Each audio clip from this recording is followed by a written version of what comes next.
হেডলাইটের আলো আর টুপটাপ বৃষ্টির শব্দ। এক কোণে ছোট্ট একটি বিড়াল শুয়ে আছে, নিস্তেজ। রাস্তার ধারে থাকা একটি দোকানের মালিক প্রথম দেখতে পান তাকে। ওরে বাবা, কেউ দেখছিস? বাচ্চা বিড়ালটা পড়ে আছে। রাতের অন্ধকারেও তার চোখে পড়ে বিড়ালটির গায়ে আঘাতের চিহ্ন। সম্ভবত কোনো গাড়ি ধাক্কা দিয়েছে। দ্রুত সে একটি পিচবোর্ডের বাক্স এনে বিড়ালটিকে তুলে নেয়। আশপাশে খোঁজ নিয়ে দেখে কেউ তার মালিক নয়।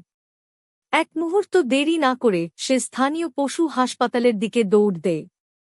হাসপাতালে পৌঁছানোর পর নার্সরা বিড়ালটিকে কোলে নিয়ে দ্রুত চিকিৎসা শুরু করেন। ডাক্তার এসে বলেন, এটার একটা লেগে ফ্র্যাকচার হয়েছে, কিন্তু আমরা চেষ্টা করব। কয়েক ঘন্টা পরে বিড়ালটি ধীরে ধীরে চোখ মেলে। দোকানদার হাসে, হাত বুলিয়ে বলে, তোর নাম রাখলাম মিউ, ঠিক আছে? মিউ আস্তে আস্তে সুস্থ হতে থাকে।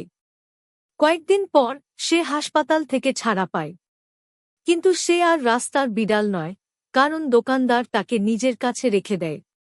এখন মিউ সারাদিন দোকানে বসে থাকে, মানুষের আশাওয়া দেখে শুধু আর দেখলে মাঝে হবে, মাঝে দোকানদারের সাবস্ক্রাইবও তো কোলে গিয়ে করতে আরাম হবে। করে।